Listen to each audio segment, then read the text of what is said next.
Hello, today I will show you how to set up a group of iPads to be used in the classroom. We will be using the program Apple Configurator that is free from the App Store. Apple Configurator was created by Apple to help the mass deployment of iPhones, iPads, and the iPod Touch in either the classroom or enterprise setting.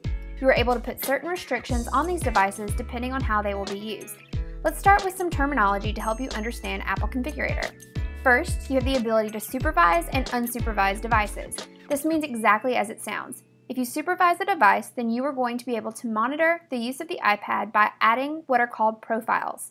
These profiles allow you to restrict certain actions on the iPad, such as installing apps, adding accounts, and pre-configuring the Wi-Fi network that the iPad will connect to. Once an iPad is supervised, it never forgets that it is a supervised device. Even if the iPad is erased, it will always remember the settings that were given to it at the time of supervision. If you ever need to set the iPad back to factory settings, you will need to unsupervise the device. Second, the steps in which to supervise a device need to happen in a certain order. When you are connecting the iPads to Apple Configurator for the first time, you will need to start in the Prepare tab. Here you can make initial changes to the iPad. After you have applied the settings and changes in the Prepare tab, you will move on to the Supervise tab. Each time you would like to refresh or manage the iPad, you will do so in the Supervise tab. The Prepare tab is just for the first time setup of the device. If you would like to start over with your iPad, you will need to unsupervise the device. This will put the iPad back into the Prepare tab to be supervised.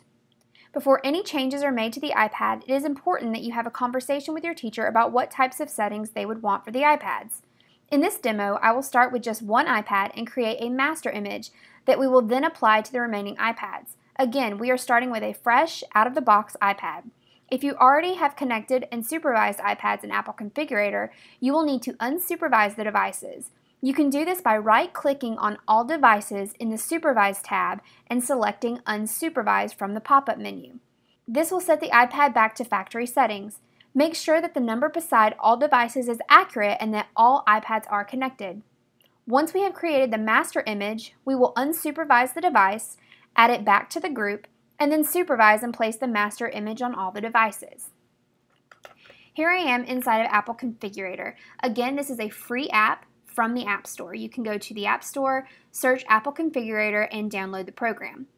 Again, it's broken into three areas: Prepare, Supervise, and Assign. For our purposes, we will really only work with Prepare and Supervise.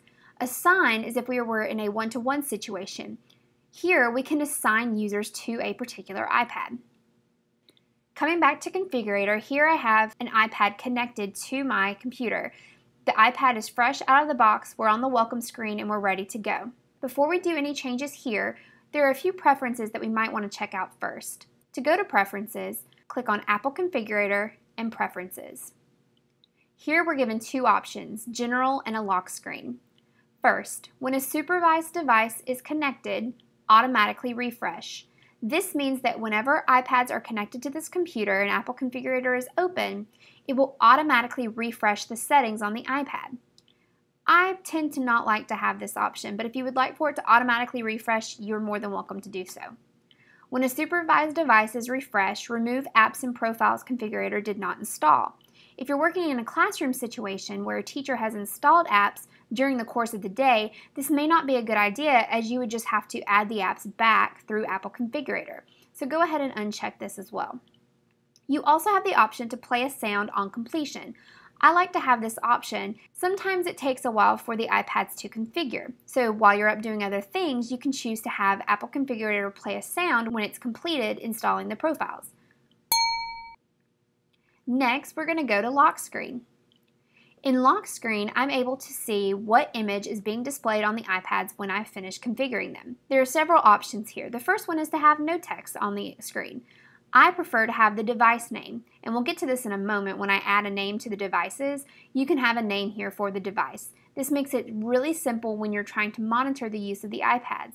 If you would like the student in seat 1 to always use iPad number 1, you can easily see the name of the iPad and know that the student has the correct iPad. You can also choose an image. I've chosen the default image here, but you can drag and drop maybe a school logo or a mascot into this image here, and you can add a custom image. So I can go ahead and close Preferences, And now we're ready to get started. And again, I have a brand new iPad ready to go, and I see a 1 here. You want to make sure that all the iPads are connected when you are using Apple Configurator. This number allows you to see how many iPads are currently connected. I just have the 1 iPad to start out with, but I may have as many as 5 to 10 at a time. If you're, say, syncing 5 iPads, you want to make sure that there's a number 5 here. Again, what we're going to do is set up one master iPad and just connect that and sync it to the other iPads in the cart, or using a USB hub, I can also make those changes. The first thing you want to do is name the iPads. I'm just going to call this ETA iPad. And for this first time around, I do not want to number sequentially starting at 1 because we only have the 1 iPad. I want to make sure that supervision is turned on. And for organization info, you can put information about the organization, the school name. For our purposes, I'm going to put core. You can put a phone number if you want to. You can put an email address or a physical street address here. Next, we want to make sure that we deselect the option to allow devices to connect to other Macs. What this means is that if a student were to have his or her laptop in the classroom that's a Mac, they could essentially connect the iPad to that computer and do some things they're not supposed to do. So I do not want to give this iPad the option to connect to those computers. So I'm going to deselect this. And then you'll notice restore. Don't restore from backup. We're going to get into this a little bit later. But right now we're just going to add a basic profile. You'll notice that you're given 2 options. You can import a profile or you can create a new profile. You would use the import profile option if let's say that the IT department has already created iPad profiles to use in Apple Configurator. You could import those profiles and use whatever the IT department already has in place, or you can create a new profile. The first thing you're instructed to do is put in a name. So we're going to call this student, and we're going to head straight to restrictions. So restrictions allows you to make certain changes to how the iPad will behave. For example, you can allow the use of the camera, or you can take away the use of FaceTime. Some of the important ones here are in Siri, enable Siri profanity filter. For the most part, there's no reason to have iCloud for these iPads, so we're going to remove all the iCloud options. And again, this is a personal preference. The teacher will have the final say-so. Here inside the apps area, you do want to allow installing of applications, but you want to take away the privilege of deleting an application. You can allow an in-app purchase, but I would check that the iTunes Store would require a password for all purchases. And this is just to help make sure that the students aren't doing things they're not supposed to. That looks pretty good. The next area we're going to go to is applications. Here, I'm going to take away the use of Game Center. And again, these are just things that you want to go over with your teacher to see what their personal preferences are. I'm going to disable Safari autofill. The example that I give here is, let's say that a student in first period is filling out a Google form. The teacher then turns around in second period and gives the student the same Google form. The student's information from the first period class could possibly autofill onto the form in second period, and we definitely don't want that. Next, media content. You might want to restrict what types of movies and TV shows are allowed. I would allow all apps, just so that the teacher will have full reign over what apps she would like to install. And then finally, I would deselect allow playback of explicit music, podcasts, and iTunes U media, and allow explicit sexual content on the iBook store. Okay? One other thing that you can do if the teacher requires this is that you have an option at the bottom to put a web clip. Now, a web clip is a pre-configured button that will appear on the home screen of the iPad that will direct to a website. So if there's a certain website that the students use, maybe they have an online textbook, the teacher can actually make a button on this iPad, and we're going to call it, I'm going to just make a link out to JSU's website. So I'm going to call it JSU, and of course the website is www.jsu.edu. I do not want it to be removable. I want it to stay on there. And of course you can choose an icon. Grab an icon here. Perfect. And there we go. Go ahead and hit save. And now all those profiles in the pre-configuration is saved. And here we have my profile. I'm going to make sure that I add that profile by checking the box. Now, at this point, I would go ahead and add any apps that the teacher already has installed on their MacBook. Now what this means is that I've actually gone out to the App Store in iTunes and have downloaded these apps. If you're unsure how to do that, you're just going to simply go to iTunes,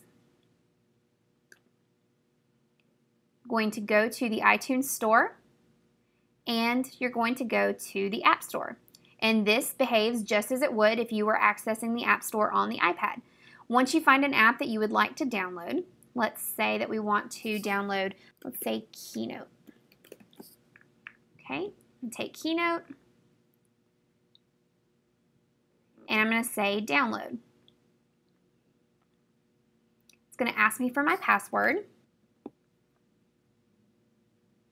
and then it'll start downloading the item. Going back to Apple Configurator, the way that I would add an application here into this area is you would actually need to go in and physically add it to Configurator.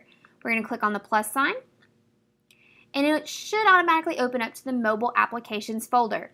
You choose the application you would like, hit select, and there you go. It'll also prompt you for the Apple ID and password that purchased that application. I'm going to go ahead and add all of these applications to my iPad. Next is setup. You want to make sure all of these are checked. I don't want to have to go through and manually set up each iPad. Once you're happy with all of the settings here under the Prepare tab, we're going to go ahead and say Prepare. It does warn you that any device connected to this computer will have these settings applied. So if your teacher is charging her iPhone or a personal iPad that he may have, you want to make sure that you tell them to unplug those devices before hitting apply. I'm going to click on the little gray triangle to see what my status is, and you can see that it's installing profiles at this point, it's installing applications, it's going to go through and update the lock screen that we told it to earlier, giving the device name, those types of things. And this should just take about a minute per iPad on this initial setup. This process is determined by the amount of applications you're installing. If you're installing about 50 applications, it's going to take a little while. Here I'm just installing about 5, so it's taking about less than a minute. Alright, you can see that it's finishing up. It's going to install profiles, it's going to change the lock screen, and it's going to finish up here. You should hear a ding or the sound that you selected. So now that my iPad's finished, I'm going to hit stop at the bottom. And you'll notice that the 1 moved from the Prepare tab to the Supervise. This is because I have no more devices that are not supervised. I have now 1 device that is supervised, and you can see that iPad here. At this point, you're going to unplug this 1 iPad from your computer, and you should see that it's on the welcome screen. At this point, I can go through the basic setup. So I do have a few times that I do have to touch the screen on the iPad that the initial setup from Apple Configurator could not do. I can set the region that I'm using the iPad, and finally the network that I will be using this iPad on. Now you see exactly what I see on this iPad. Alright, and so the idea is that we put the first initial settings in that profile. Now what we're going to do is we're going to set up this iPad exactly the way I want all of my other iPads set up. If I go over to this page, I have all the set apps that were on this iPad when they came out of the box. And here are the applications that I've installed. You can go ahead and make folders, and we're also going to go in and make some other settings. Let's kind of get these apps in order first. First things first is I'm going to make a testing folder to put down in the dock. I'm going to call this testing. Okay, my students need access to that, so I'm moving that down here in the dock. They don't need messages. They don't need email on here. This isn't their personal iPad, but they do need Safari. They don't need iTunes. They don't need access to the iPod. They are going to be using Edmodo a lot. They're going to be using the JSU website. And then I'm going to put a folder here and call it Google Apps. Okay. So you can see I've made just a few changes. I'm going to move this one over here. And you can also spend time organizing. Just for our purposes, I'm not going to spend too much time organizing. Okay. One thing you'll notice right off the bat is that I'm pressing and holding these applications, and you should know by now that applications you install yourself have a black X in the upper left corner allowing you to remove those apps. But because of a profile that we set in Apple Configurator, I'm not able to delete applications. Okay? So I know that my profile from Apple Configurator worked. The second thing we're going to go into are settings. We want to make sure there are some more settings on this iPad that we couldn't do in Apple Configurator. The first thing that you want to check is that there is no iCloud information. On these iPads, because they're a classroom set, we really don't need to use iCloud. The other thing you want to make sure is that there is an Apple ID in the iTunes and App Store.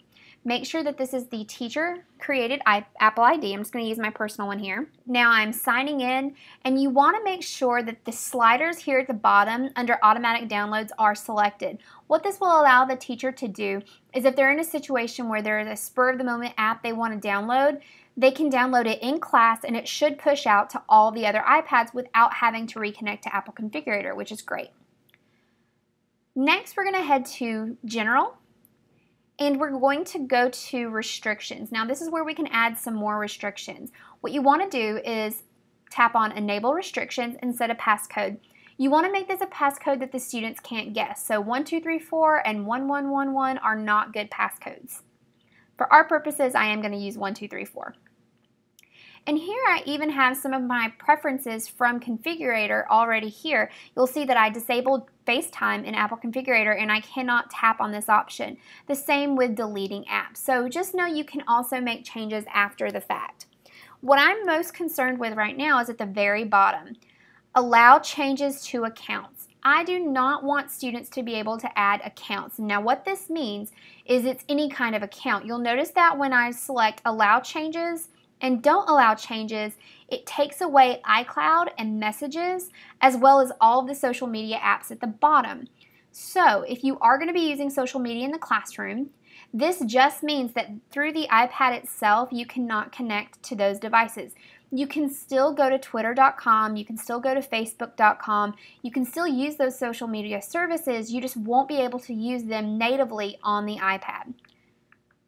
And this will, again, since these iPads are not in a one-to-one environment, they will be used several times from several different students throughout the day. You want to make sure that you're protecting your students' privacy.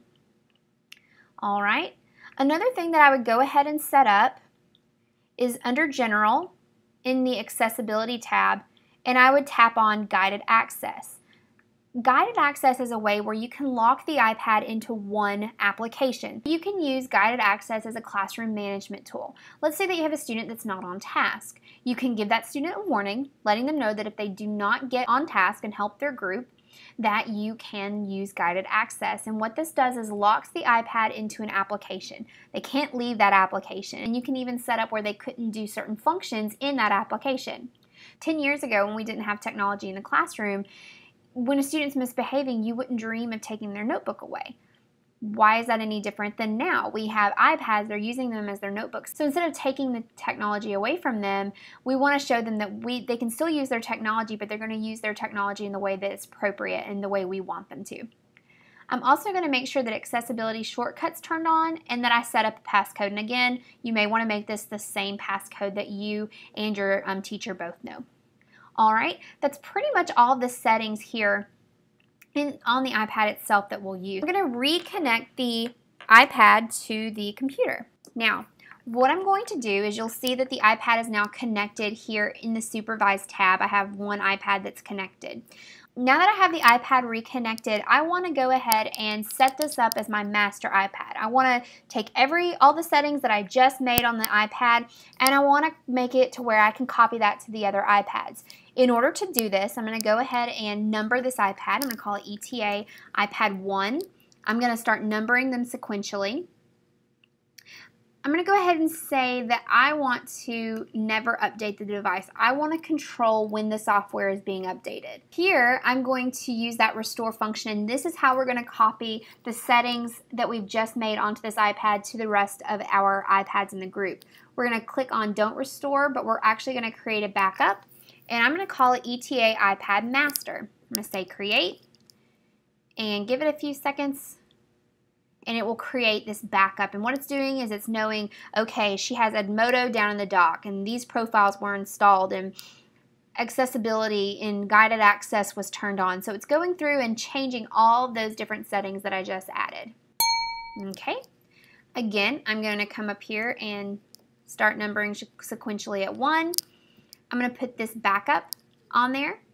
I'm not going to set it to lock to an app, but I am going to make sure I put that student profile on there. When I'm happy with all those settings, I'm going to hit apply, and it's going to apply the settings that I've created. All right, so the iPad is finished. Now what I can do is disconnect this iPad, plug in the second iPad, and the only change I will need to make is, of course, I will need to prepare it. So what I'm going to do is, to show you how to do the rest of the iPads, since I'm only working with one iPad, I'm going to need to unsupervise this iPad first. In order to unsupervise, I'm going to right-click and hit unsupervise. Now, for those of you that don't know, a right click on a Mac is taking two fingers and clicking at the same time on the trackpad. We'll do a right click. And I'm going to say unsupervise. It's going to tell me, are you sure you want to unsupervise? And I'm going to say yes. And notice that it is out of the supervised tab, as it has just become unsupervised, and it is restoring it back to factory defaults. Once that is done, it will move over here into the prepare tab, and we're going to pretend that this is iPad number 2 in our classroom set. All right. So now we're going to pretend for just a second that this is our second iPad in this set. You can again have as many iPads as you can connected to your MacBook, but we just have the one here. So this is, again, I have iPad number 1 set aside, it's ready to go. This is saying this is iPad number 2. Here, since I need to start at 2, I'm going to click on 2, and I'm going to say number sequentially starting at 2 if you have more than one connected. Everything here should be the same. This is where it's different. This time, since we now have a backup, I can say restore from backup of ETA master. The profile is all ready to go. All I have to do is hit prepare, and that is it. And again, it's as simple as that. As you can see, there's a little bit of work up front, but once you get your master file, the backup ready to go, and your profile set up, it's really plug and play from there. If you have any questions, please let us know. I hope this helps and clears up any confusion that you may have for Apple Configurator.